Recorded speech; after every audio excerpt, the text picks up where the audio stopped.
A farmer had a dog, and that old dog loved to chase vehicles. And so the dog would sit on the side of the road every day and wait for the next car or truck to come by. And when that vehicle came by, that dog would chase that car or truck with all his might. One day a neighbor came by and was talking to the farmer, and he said, "Do you think that dog of yours is ever going to catch a car?" I love the response of the farmer.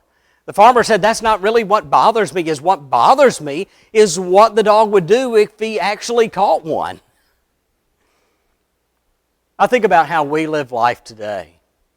My friend Buddy Bell would suggest that we live life like a playground. That's really the way that the world approaches life. Man, we want to go out and we want to have a good time. We want a better job. We want longer vacations. We want bigger houses. We want greater success. And so we go out and we just go about life looking for things like that. The wise man Solomon, by the way, would say that those things are meaningless, empty, vanity, a chasing after the wind. What Buddy suggests is that while we go about life looking at life as a playground, we really, as Christians especially, should recognize that life is a battleground. Life is a battleground, and our souls are at stake. Because our enemy is Satan. And as we'll see in a passage today, he roams around like a roaring lion, seeking whom he may devour. We return to 1 Peter chapter 5. Remember, we are looking at fundamental attitudes. That is really the theme of this last section in 1 Peter. Fundamental attitudes. They're fundamental because they are at the core. This is just basic core teachings of Christianity. And Peter goes through in this last section and just really one sentence at a time just lays out fundamentals that we as Christians need to keep before us. Fundamental attitudes. They're attitudes because this is not really a list of things to do as much as it is a list of characteristics, attitudes, who we should be. And so we want to keep that in mind. Let's return to 1 Peter chapter 5, verses 5 through 7. We'll briefly review last week, and then we'll get to some really important teaching in today's text. In the same way, verse 5, you who are younger, submit yourselves to your elders. All of you clothe yourselves with humility toward one another, because God opposes the proud, but shows favor to the humble. Humble yourselves, therefore, under God's mighty hand, that he may lift you up in due time. Cast all your anxiety on him, because he cares for you. Last week we looked at 3 fundamental attitudes, and one of the things that we talked about is that the world really doesn't want to embrace these attitudes.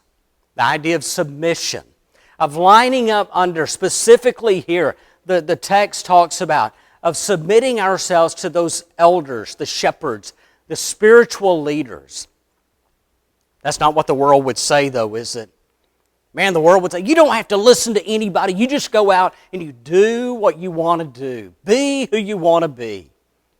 But what Peter would remind us is the importance of submitting to those spiritual leaders in the church. Then he talked about the idea of humility, this lowliness of mind. Peter talked about that in 2 different aspects. He talked about humility in our relationships to one another. But then he also said to humble ourselves in the sight of God, before God's mighty hand. And so there is a relationship humility, but there's also a relationship humility with God, that we humble ourselves before him. Again, that's not an idea. Humility is that attribute we talked about last week that it seems that the world has never embraced. So we talked about submission, humility, and then trust. That's where Peter said, cast your anxiety on him, on God, because he cares for you.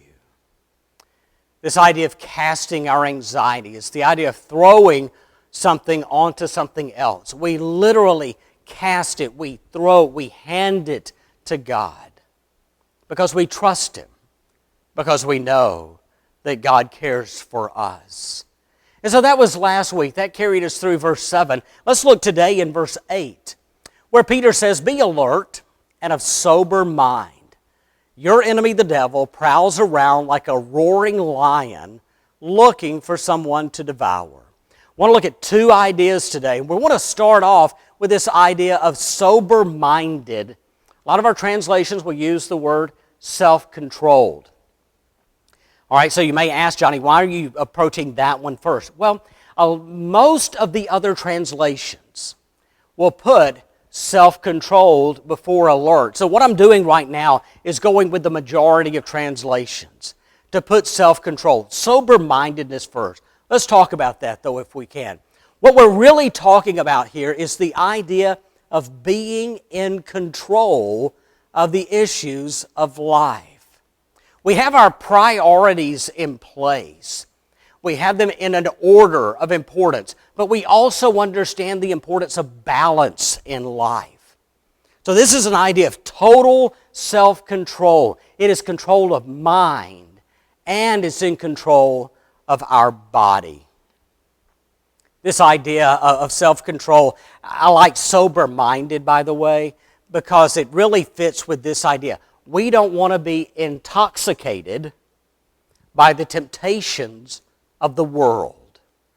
I think that is a great phrase, a great concept to keep before us. We see this idea of self-control, sober-minded, also using the word temperance. We see that throughout the New Testament. I want to look at a couple of examples in 1 Timothy, actually 1 Timothy chapter 3. In verse 2, Scripture says, we're talking about qualifications for an elder here. Now the overseer is to be above reproach, faithful to his wife, temperate, self-controlled, respectable, hospitable, able to teach. Now if we go down to verse 11, we're talking about the wives of spiritual leaders. And look at the language that Paul uses there. In the same way, the women are to be worthy of respect, not malicious talkers, but temperate and trustworthy in everything. And so when we're talking about leaders, we're talking about their wives, that we are looking at people in the church that have this temperance, this self-control, that are sober-minded. Paul talks about it, but Peter does as well. In fact, we've looked at this passage earlier in our study in 1 Peter, chapter 1, verses 13 through 16. Therefore, with minds that are alert and fully sober, remember that phrase, with minds that are alert and fully sober, set your hope on the grace to be brought to you when Jesus Christ is revealed at His coming. As obedient children, do not conform to the evil desires you had when you lived in ignorance. But just as He who called you is holy, so be holy in all you do. For it is written, be holy because I am holy. I encourage you to remember a phrase back in verse 13, with minds that are alert and fully sober. One of the translations for this uses this phrase, gird your minds for action. And we have to picture the soldier in the first century where he takes his robe and he girds it up and he ties it together with a belt. That way there's no loose part of the robe that would hinder his movement, hinder his ability to be prepared for an attack. I think that is an excellent picture to keep before us. We want to be sober-minded, self-control. And what's the other phrase? We want to be alert. Be alert and of sober mind. Why? Your enemy, the devil, prowls around like a roaring lion looking for someone to devour. Stay alert. We want to have a ready defense. Now, there are so many ideas and examples in life of where it's important for us to stay alert. If you think about parents particularly of small children, we always keep our eyes out for our small children. Why is that? Because the minute we turn our back, If we stop for just a moment, that child could end up in a very dangerous situation. Whether it's someone that could harm the child, or whether it's putting himself or herself in a place for an accident. And so parents are always staying alert. My dad used to always teach me that as a driver, that he said, Johnny, you always want to stay alert. I said, Daddy, I get it. I know. I need to look out for myself. And he said, no, son, you don't understand.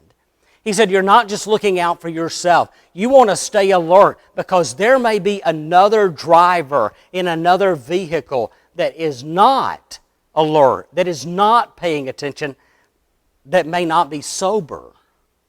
And so we know as a driver we need to look out. Hunters are taught to stay alert. And then I think of this example from baseball. We talk about the hot corner. That's a nickname given for third base. That third baseman always needs to be ready. Why is that? Because the ball can come off the bat at an incredible rate of speed. And that third baseman, boy, that ball can get from home plate to third base in a hurry. So a third baseman, especially all the players, but especially at that hot corner, that third baseman needs to stay alert. And so we need to stay alert. We need to have this ready defense. Why is that important? Because Satan is around. He's going to tempt us? Yes. But Peter uses stronger language than that. Okay, because Satan is going to tempt us and he wants to see us sin. That's true, but Peter uses stronger language than that. Peter says that the devil wants to devour us. Like a roaring lion wants to devour us. Satan wants to destroy us. I think about the names that are used for Satan throughout Scripture. Obviously, in 1 Peter chapter 5, verse 8, the word that is used there is devil, which means deceiver. Revelation chapter 12, verse 9 uses really the two most popular, if I guess you could use that word, the phrases that we are most likely to use, which is devil and Satan. Devil means deceiver. Satan means adversary. And so we think about that. And so when we look at Satan, just think about these words, okay? Devil, deceiver, Satan, adversary. In Matthew chapter 4, verse 3, Satan is referred to as the tempter. In Matthew chapter 12, verse 24, he's referred to as the prince of demons. In 2 Corinthians chapter 4, verse 4, he's referred to as the God. And I almost went back. The computer program just automatically capitalizes the first word in a sentence. But I should have gone back and changed that to a little g to make sure that we understood that we're talking about the little g God of this age. And then finally, 1 John chapter 5, verse 18. So I want you to think about this. Think about all the names that are used. And whether we're talking about devil, Satan, tempter, prince of demons, God of this age, or the evil one. Whatever phrase or word we use, think of it this way. Satan is not looking out for our best interest. Satan does not want what's best for us. Satan is not out to try to help us.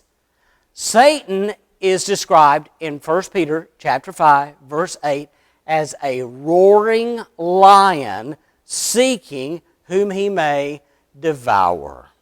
All right, so here's what I'd like us to do for the remainder of our study. I want to look at two categories of people.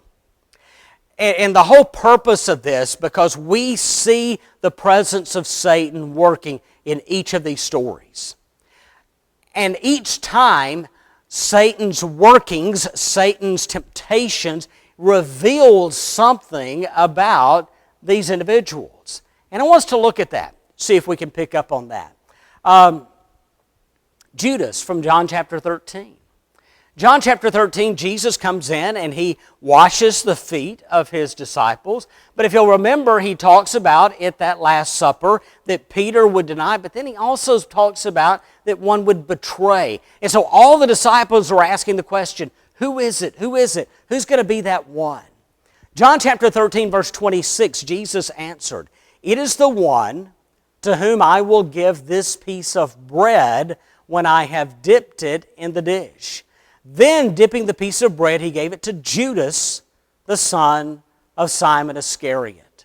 As soon as Judas took the bread, Satan entered into him. So Jesus told him, what you were about to do, do quickly. So when we look at that, I want us to think about, what was it that this moment revealed about Judas? Did it reveal his greed because he sold out Jesus for 30 pieces of silver? Perhaps. It definitely revealed that Judas stood opposed to Jesus. Let's go to Acts chapter 5, the story of Ananias and Sapphira. We know that these were two individuals, a couple, and they had promised to sell some land and to give that money, the proceeds, to the church. What they did is that they sold the land and they gave some of the proceeds to the church. And so what they had promised and how they wanted to look versus what they really did were not the same thing. And so when we go there, it's really interesting because the scripture there talks about of how Satan had revealed something about them. And what was it that he had revealed about them? He had revealed their greed, their selfishness. Then there's a story from 1 Timothy chapter 1, verse 20, where it talks about Hymenaeus and Alexandra. And Paul uses strong language here. He says, I'm handing these two men over to Satan. And the point was because they were false teachers. And so what we see in these three stories is that in Judas, it revealed that Judas stood opposed to Jesus. Ananias and Sapphira, it revealed sin. It revealed their greed. And then with Hymenaeus and Alexandra, it revealed their false teaching, that they were indeed false teachers in the early church. Can I make this point before we move on to the next set? Follower of Jesus, active in the early church, teachers in the early church. Satan continued to go after people that had made a commitment to follow Jesus. Disciple, active members in the church, teachers in the church. Satan roams around like a roaring lion, seeking whom he may devour. Now, let's look at three other stories briefly. The story of Job is one where we see the behind-the-scenes look of Satan's involvement. Satan's going around and he comes before God, and it said that he had been roaming the world. That's what Satan does, and we know that. And that's when God said, have you considered my servant Job? And he talks about Job's righteousness. And so Satan talks and says, yeah, you're going to talk about him because you keep this hedge of protection around him. And so that's when God said, okay, you can try it. And man, Satan goes out and he destroys his animals, his property, Job's family. And then Satan comes back and he says, well, the only reason that Job remained faithful to you, that he remained righteous, was because you didn't let me touch him. And God said, go ahead. And so when Satan got through with Job, Job had sores from the top of his head to the bottom of his feet. But Satan's working, Satan's temptation revealed something about Job. Let's look at those passages. Chapter 1, verse 20. At this, Job got up. This is after he's lost his livestock, his property, and his family. Job got up and tore his robe, shaved his head, and then he fell to the ground in worship and said, naked I came from my mother's womb, and naked I will depart. The Lord gave and the Lord has taken away. May the name of the Lord be praised. In all this, Job did not sin by charging God with wrongdoing. Then when we go to chapter 2, verse 10, this is interesting because after you look, and Job's covered from head to toe in all kinds of sores, his wife looked at him and said, man, you just need to curse God and die. His 3 friends looked at him, and they were so taken aback that they didn't say anything for 7 days. But it was after his wife had made that comment, "Why don't you just curse God and die?"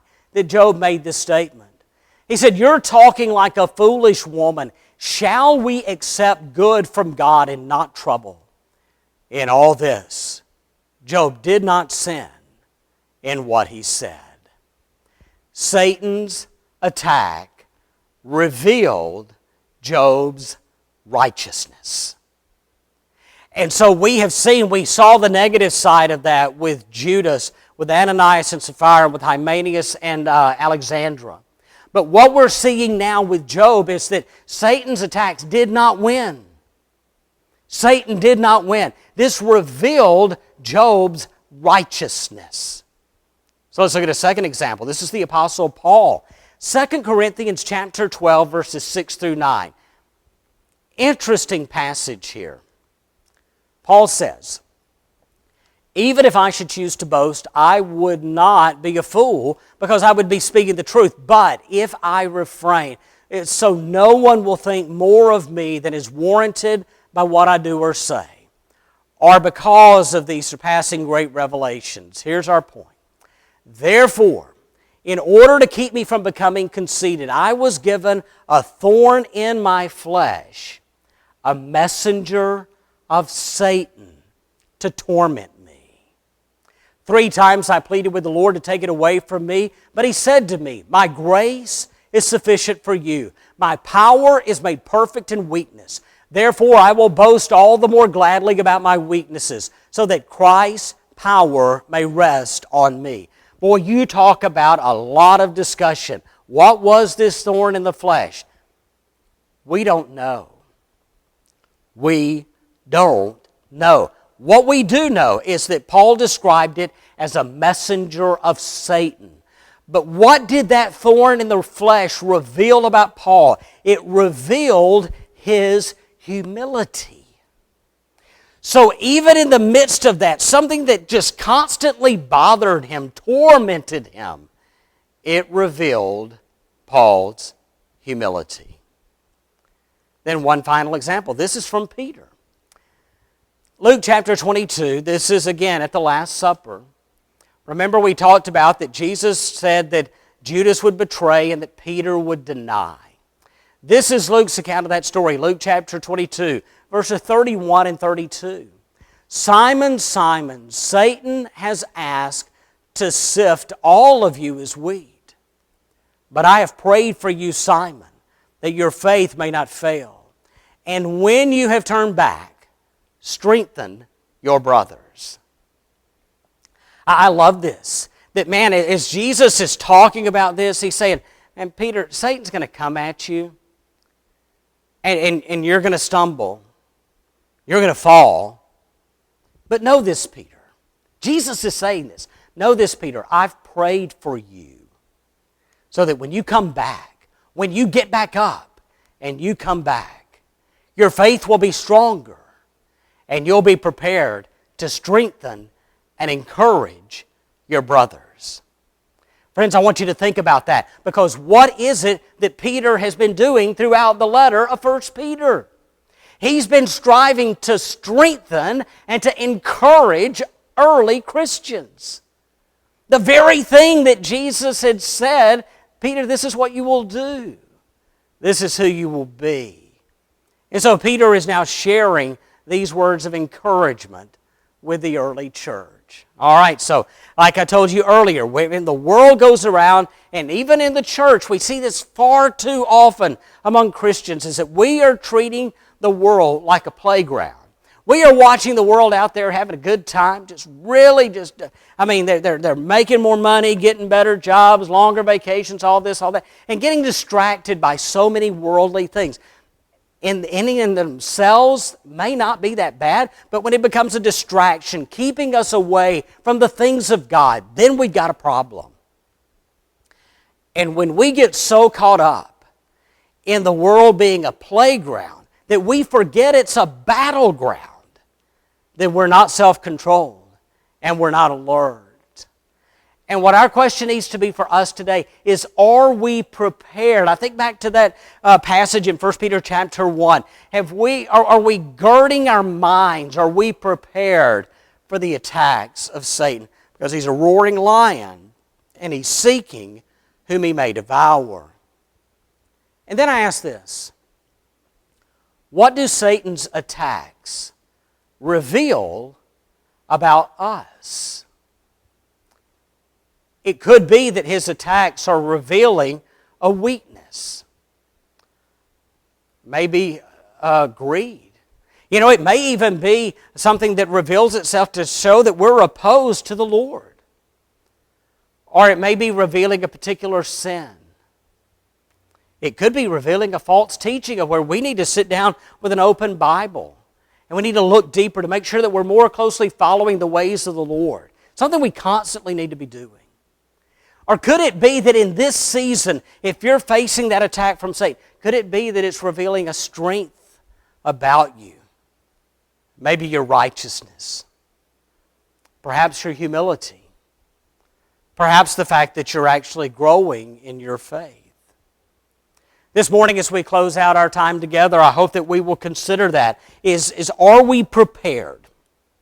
Are we ready? Are we alert? Are we self-controlled? But as we face attacks from Satan, and we will, what are they revealing about us? It may be this morning that as you consider where you are in your walk with the Lord, you realize you're not a Christian.